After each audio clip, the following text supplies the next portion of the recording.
You're watching Inside Automotive with Jim Fitzpatrick. Hey everyone, Jim Fitzpatrick. Thanks so much for joining me on another edition of Inside Automotive right here at the CBT Automotive Network. The tariff and trade policies are impacting imported vehicles and imported auto parts. Today we have three experts joining us to help break down how these tariffs will be felt by consumers and where dealerships might be able to find revenue stability. Joining me now are Ed Roberts, COO of Bozard Ford Lincoln in St. Augustine, Florida, Tully Williams, Fixed Ops Director at Niello Company in Sacramento, California, and Skyler Chadwick, Director of Product Consulting for Cox Automotive right here in Atlanta, Georgia. So gentlemen, thank you so much for joining me on the show today. Very much appreciate it. So Skyler, let me start with you. As it stands today, how are you making sense of the tariff, from 10% to over 100% that may or may not, impact both vehicles and parts? Where do you stand on this? What are you telling your clients around the country? Hey, business as usual, right? And I think the best way we can talk about dealerships and our consumers is that we are entrepreneurs. Dealerships are the best entrepreneurs in the business, in my opinion. We learn how to tackle issues that arise, right? And I say business as usual because guess what? Until there's a problem, let's solve the problem when it hits us. And I think we just need to go at focusing on the consumer experience and making the best of it and really making sure that we take our customers and really bring a transparency customer experience in the dealership today. And that's what we really should be focusing on is our customer. Because also too, remember, dealership employees are customers as well. So we got to make sure that we really focus on the customer experience right now and just do business as usual. We'll tackle things. Things will be okay. We have the best software in the industry. We have the best data insights, and that's what we're looking at daily to help dealerships maximize the best of their ability with their customers today. Sure. Tully, I see you shaking your head. What's your take on that? Do you agree with everything you just said? 100%. We're full speed ahead. I mean, we are not slowing down. The great thing is, as he said, dealerships adapt. We adapt in the service drive, especially in fixed, where if there's going to be a little markup on something, so be it, let it be, right? The goal is that we're going to provide great customer service because we're in that repeat and referral business and we want to drive that retention. Is it going to shift a little bit to maybe used or more in fixed? God bless America, but you know what? We're not going to lose any customers over it. Yeah. Ed, what do you see as the biggest challenge right now when it comes to tariffs on imported vehicles and also parts? Well, everybody's got questions, and when you have questions, you gotta give your team the answers, and you can chat about it, you can create conversation, but don't avoid it. I love noise in the industry because it allows us to get our teams refocused. But we focus on the wrong things, unfortunately. Everybody wants to be a Monday morning quarterback, and they want to talk about well. They have so much more data than we have. They see the whole field. They know what they're doing, and if they don't, there's still nothing you can do about it. If you can't control it, you can't let it rob your time. We've never been able to control pricing before, but now because that's what's out there, we're all of a sudden, oh my God, how are we going to do about pricing? You've never controlled it before. You can't control it now. Right. Make the most of it. Make sure your team's got answers to give to them. And we're in the sales and service business, not the or. So if you're in the market to buy, right now is the best time to buy because the vehicles that we have is not affected by tariffs. And if you want to wait and see, and we need to extend that vehicle life out for you until you're ready to be in that cycle or in that funnel, then that's what service is for. And so we're here to take care of you on either side of it. And nothing we have right now is affected by it. So it's just noise in the industry. Yeah. Tully, what are you seeing and hearing from consumers? What are they asking, when they come by to get their vehicles repaired? Is it does the conversation immediately go to tariffs and what's this service going to run me or how's it going to impact things? Not very much at all. I mean, Okay. yeah, some people have, are price sensitive. Is it, what does the tariffs believe? And our employee, our great customer service, we're going to tell them it is what it is. Yes, some parts are going to be upgraded, some are not. But you know what? Right now, everything is normal. The price is what the price is. We haven't raised any prices because our prices hasn't raised yet. You know, like Ed said, this is a great time to buy service and sales, right? Because the tariffs have really not taken effect. Right. And OEMs, they're kind of taking a stand back and take a look at and let's see what's going to happen mode. So, a lot of it, price sensitive issues, they're holding on that. Some of our brands are maybe not going to ship new cars overseas, but they're going to hold on the prices that we have. So urgency in the sales department is up a little. God bless America, right? Yeah. And two is I'm going to gain some more customers, or if someone wants to upgrade a car, I see the urgency a little bit here. In service, the urgency is not there yet. I don't see that urgency. I think everything is full speed ahead. Let's keep our cars maintained, keep that value high, and make great customer service. What type of advice, Tully, or direction are you giving to your staff on this? So is there any? Are you having a special meetings or coaching or anything as it results or revolves around this topic of tariffs? Yeah, we let our managers on site are keeping those people informed, right? And basically, everything's okay.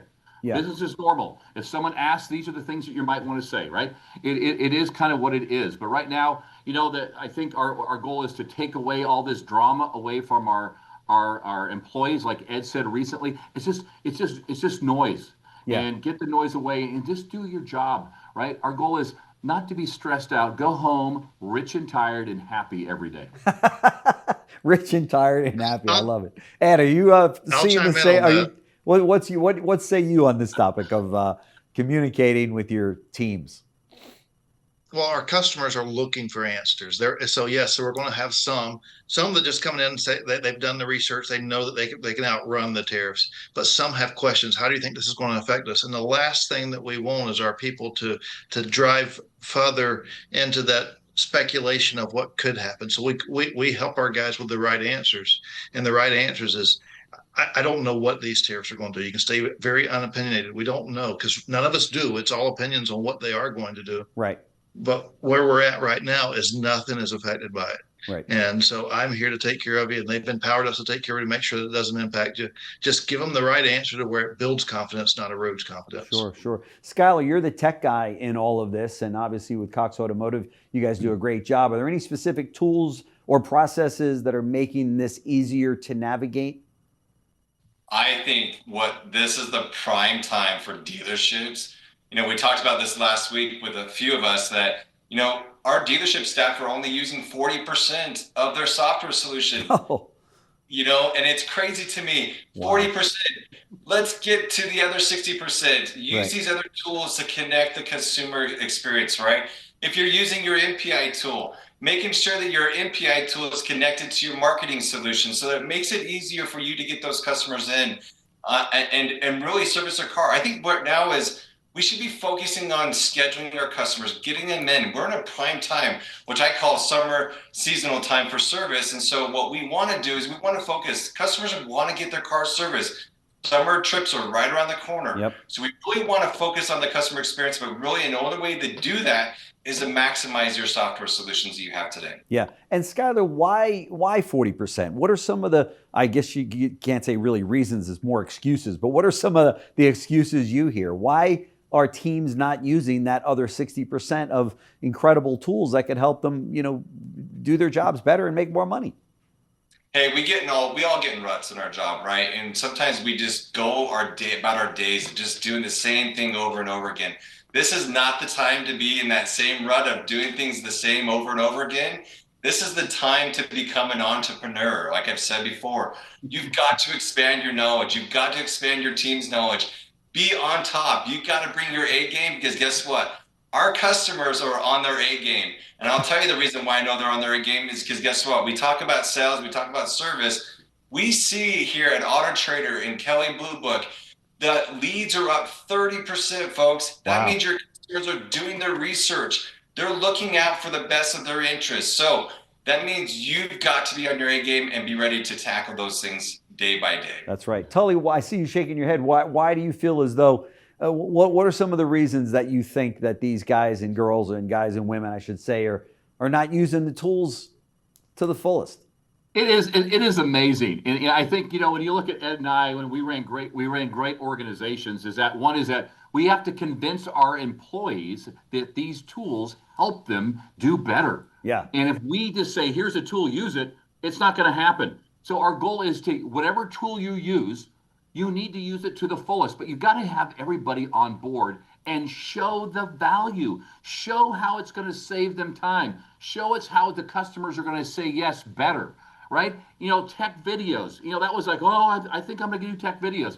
Dude, you should be in that business 5 years ago, right? Are we sending quotes, and are they looking at them? Are we doing recommendations we'd sell our family members? All these things we talk about every day. Yeah. Every day we want to make sure we're following those processes and utilize the software that we have, not 40, not 50, not 70, but 100%. Ed, many of the dealers that I talk to and parts and service directors around the country, they will tell you that they are just packed with business. They can't service another car. And when you call their store, they're like, yeah, we're 3 weeks out. Okay. And so therefore, a lot of bad habits can be created, as you know, during good times like this, right? Talk to me about that. How do you train and how do you get people on programs they need to be on when they're knocking the cover off the ball, both on, customer paid, the number of ROs, and the net profit for the department? That's some of the problem. We celebrate the wrong things. We celebrate that we got all this stuff happening, but what we should be doing is ringing the bell that our customers are having to wait 3 weeks to come in for service. Yeah. And when we ring that bell, because what we're doing is we're doing injustice to that customer, and we're leaving so much out there. And then in addition to that, some of them can't wait those 3 weeks and they have to go elsewhere and they have to go see someone that may not be able to perform the level of service that we can perform. So we're forcing our customers to go out and find a lower grade level of service. Yeah. And so we got to quit celebrating the wrong things and focus on the things that are standing right in front of us. I mean, think about how much gross you generate in 3 weeks when you got a 3 week wait. Well, that's how much gross is waiting for you out there. Go get it, bring it in today. So create your capacity to meet your demand. And I tell people all the time, you never know what your demand is until you can meet it with capacity. Well, when you have a wait, you're not meeting it. That's right. Good point. How long a wait is it if I call your department, Tully, to get my car in for a service? It needs to be 24 hours. 24 hours. Nice. And the thing about it is that a BDC agent needs to answer the phone, not a service advisor, not a service manager, not someone that's in the heat of the day. Yeah. The BDC answers 100% of our phones. And we do have capacities. Yes, we might have a spike one day here or there. But if we are out 2 days, what Ed's point is, customers will go somewhere else because they need it today. And here's the deal. As we are in the repeat and referral business. We cannot allow this to happen. Right. The holy grail number is the retention number. Yeah. As we are chasing 70, 75%, that's the number goal. Yeah. And Ed told me, Tully, people are at 40 or 50. You need to be fired, right? The goal is we need to take people today, and we need to make people happy and want to come back so they tell their friends and family. That's right. So you're saying fire people to keep people. Is that the? If you don't get it, maybe you should just do something else. We're going to have a retention problem internally if we have an external retention problem. So, Tyler, do you see a lot of this among your clients as well? These same issues of Tully's number of 75. I love it because you're right. There's some that are trying to shoot for 40 or maybe 45. But are you seeing about the same issues, Skyler? It's interesting you bring that up because it's geographical. Every dealership is totally different. And I think what you need to do is you need to control what you can control, right? Yeah. And I think that's where we lose mindset is like what everybody else is doing. But focus on what you and your customers are doing. Focus on what you can control, right? If you're out 1 week, focus on other things. Maybe start looking at things and expanding out to mobile services. Right. I think Ed is a great representative, and we talk about mobile services. For sure. This might be a good time for those dealerships who are those 2 weeks, 3 weeks out. Maybe we need to expand our business out to mobile services. And guess what? The cool thing is Cox Automotive, we have the software solutions that can help you. I knew you would. So Ed, right? you do those things. You're like king of the mobile service. So talk to us. Where does that stand today in your stores? I know you're doing a lot with that. And what do you have to tell the other dealers that are watching? Well, you created a great segue there because you talked about the wait to come into service. And 2 years ago, I had a 6 week wait to come into service. Wow. And you would think from one side, well, that's a great problem. Well, it's not a great problem because that's that many customers I'm have to send to the family practitioner rather than send to the professional. That's right. And send to the specialist. So we really, really expanded our mobile service. And I'm running 41 trucks right now. 41. I have 46, so I got a few more. Wow. Yes, I have a few more that's going to be hitting the road soon. And but in addition, that still didn't cover up that 6 weeks, or didn't uncover that 6 week. It narrowed it down some. So late last year, we put a second shift in place at the store as well to do that. So now I'm about 24 to 48 hours out to come in for service, and I'm still not happy with that. Wow. So it's keeping things in front of us, but it is a way to address it. But it's more so than just capturing your market. It's offering a level of convenience that our customers have never been exposed to. Yeah. And that creates brand loyalty. And when you can create the brand loyalty, you can spend so much less money on conquesting. Yeah, for sure. Tully, are you doing the mobile service as well? We do pickup and delivery, mobile service. Our manufacturers are just dabbling in that, as I would love to be like Ed's store. Our BMW store and our Volvo store are now really looking hard at that, and we want to be pioneers with them as we get into that kind of service. Is it going to be, maybe we're not going to do an oil change on their, $40,000 driveway, but, there's a lot of other things that you can do, special order parts, reprogramming. There's so much you can do with mobile. That's our next great adventure. Yeah, for sure. There's no question about it. Skyler, you were talking about your programs for mobility there. Talk to us about that. I think it's the ability to make the job easier on technicians, make them happy, right? If we provide the right tools for our staff and our team to do their job, it's so much easier to do that job. And really, it focuses on the customer experience, right? If I can take a picture and video, which I've been talking about for a long time, but dealerships that are saying, we just don't get a lot of yeses. We don't get a lot. Well, maybe we need to focus on transparency and trust with the customer. And that's what I think about photos and videos. You want to increase your sales by 50%, increase that yes by 50%, get into photos and videos, but be proactive and look at what your customers are saying about that. And I think it's important to think about, we got to make ease of use of tools so that our technicians, our service advisors are happy and they can really focus on that customer experience. And that's what our tools really need to focus on. That's right. And I would add to that it's one thing to have the tool and use it. It's another to know how to use it. I've gotten a couple myself of videos of technicians that had no idea how to really best use the video, and all they did was say, "Yeah, here's the bottom of your car, and look, here's the things that I'm working on." And they took the camera and they aimed it at the work item, and hey, if you have any questions, I'll be in touch with you. They didn't show me any of the parts. They didn't take the wheels. It was like, I don't think that's what they were thinking when they said use video. But would you agree with that, Ed? That the training has got to be there for these technicians when it comes to video and pictures, right? Well, it's changed for them, and it's different than what they've ever done before. Yeah. And so we have some of the certain generations that doesn't get in front of a camera. Then the younger generations are fine with that, but and they have a fear of being on the camera. Well, they don't have to be on the camera, but the key is show them what they're doing. Show them good items. Show them things that you've done a good job taking care of. Show them the things that they may need to pay attention to. But yes, training them to do the video correctly is what makes the impact, and that circles back to the utilization stuff as well with the products. It's up to us to train them and deliver the product that we want them to deliver. And when we do that, it's not selling, it's just showing. And when we show, we will always get the sale. That's right. Tully, would you agree with that? Do you have a 100%? I think with tech videos is that, we got to prevent ourselves from having a couple of Steven Spielbergs, or the response that you had is that we kind of believe that that 50 to minute and 1 minute 20 is a great video, but we also need to ensure that we are taking pictures of olive red and yellow items.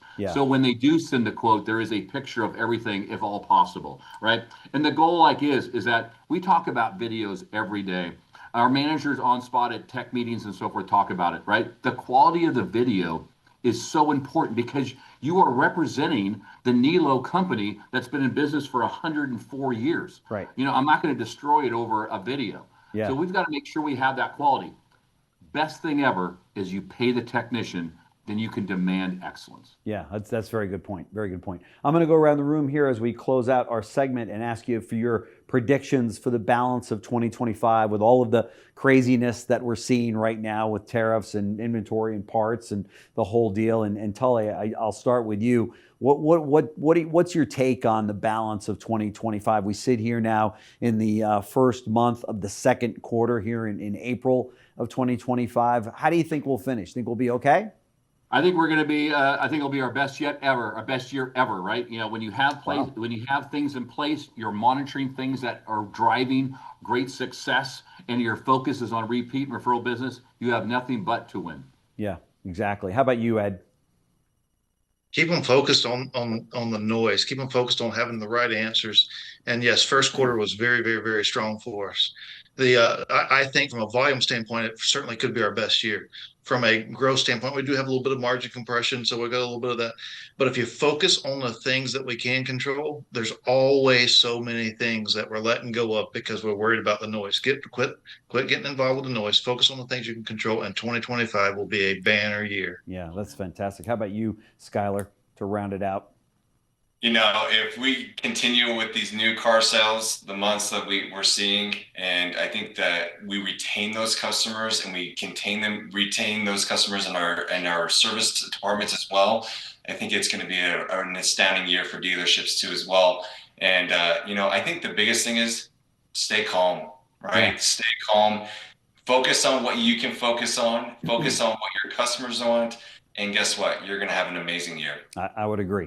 Ed Roberts, Tully Williams, and Skyler Chadwick, thank you so much for all the time that you've given us here at CBT News. Very much appreciate it. Love to do a follow-up with all of you to see how things are moving along.